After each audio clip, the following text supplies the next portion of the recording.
Let's talk more about these developments and options with our next panel. Joining me now is former U.S. Naval Intelligence Officer John Jordan and Kamran Bokhari, the founding director at the Center for Global Policy.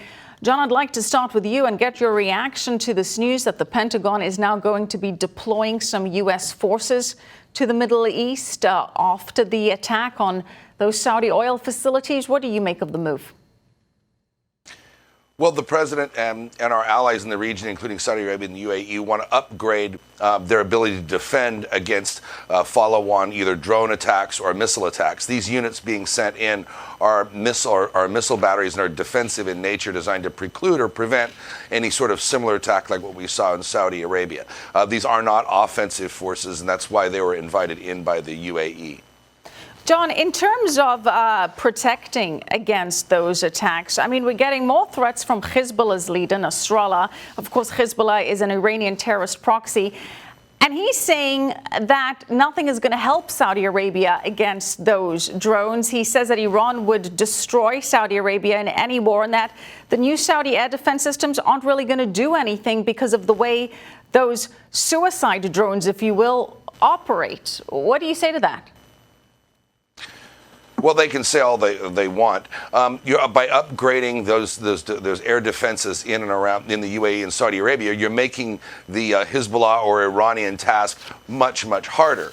Bear in mind, that was a surprise. That was the first time we'd seen something like that, and a lot of intelligence was gained from the wreckage that was collected too. A lot was learned, so that the defenses should be a lot more effective. But it's never foolproof. But you're better off having them there than not. All right. We'll dismiss Nasrallah's warnings then. Kamran, I'd like to bring you in. As we said, some strong new sanctions from the Trump administration hitting the central bank of Iran. What is the likely impact of these sanctions on the country? It's not clear. We've seen sanctions of various types over the decades being increased on Iran, and Iran just doesn't sort of come under that pressure to where it says, okay, I'm willing to negotiate. I'm willing to reconsider my behavior. So we just have to wait and see what the targeting of the central Iranian bank will have on Iranian behavior. Yes, it's probably, the most direct and most powerful attempt to sanction Iran, but it's unclear at this point, what kind of impact will it have on the bottom line of the Iranians. All right, but Kamran, it's understood that this next round of sanctions will really hurt the people of Iran more, and that could lead to serious upheaval, to more of an uprising. Is that the strategy here, to hurt the people of Iran and to foment more instability from within? I don't think so. I think that, everybody in the Trump administration, including former National Security Advisor John Bolton, who's considered as a hawk on Iran, made it very clear that we're not looking to, engage in regime change. That's not the goal. We want regime behavioral change. And I think that that's the goal here, is to make it difficult for the Iranian regime to manage a political economy that will then say, okay, that will then force the Iranians to say, okay, let's come to the table. We've gone as far as we could. John, in terms of other options here, I mean, we've got the sanctions.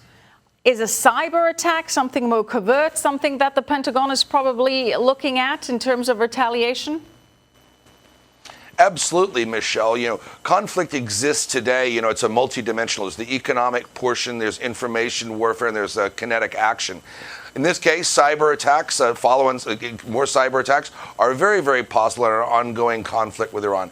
One thing I'd like to point out about the sanctions: the central bank was sanctioned, but the president has withheld or hasn't yet imposed secondary sanctions on the Iranian central bank.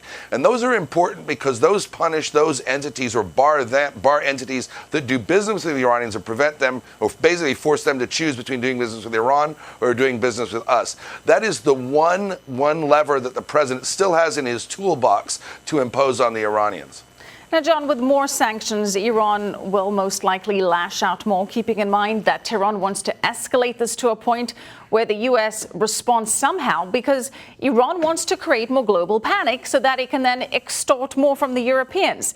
Now, I understand that if the U.S. does retaliate in some military fashion, it plays into Tehran's hands. But can the U.S. continue to not strike back somehow if Iran pushes it further again?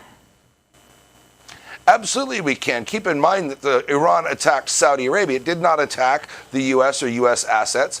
The only U.S. asset that has been lost in this was the Global Hawk drone. Right. The United States has not been attacked. And so the United States military should respond to attacks on us, on our assets, or on U.S. interests. But it's not the United States' responsibility to retaliate on behalf of the Saudis. That's a Saudi matter. Bear in mind that Saudi Arabia has the third largest defense budget in the world after the United States and China. So the Saudis are able to take care of themselves, but it's our place to work with our allies, but not to take action on behalf of the Saudis. The optics of that in that region would just be terrible. It would drag the United States into a conflict that wouldn't be in the favorable terms. Kamran, very quickly, we have the United Nations General Assembly starting in earnest next week. Any chances of any kind of diplomatic breakthroughs there? No, Michelle, not as long as the Russians and the Chinese are going to exploit this Iranian issue and to weaken or to undermine or counter the United States. From the Chinese and the Russian point of view, anything that creates problems for the United States is good for them. So they're going to milk this. They're going to exploit this to the fullest. And I don't think that we should look at the United Nations Security Council as a forum where we're going to substantive action against Iran, deterring the Islamic Republic from the kind of behavior that it's been engaging in. Yeah, we certainly haven't seen that from the United Nations Security Council to date. All right, thank you so much, Kamran Bokhari John Jordan.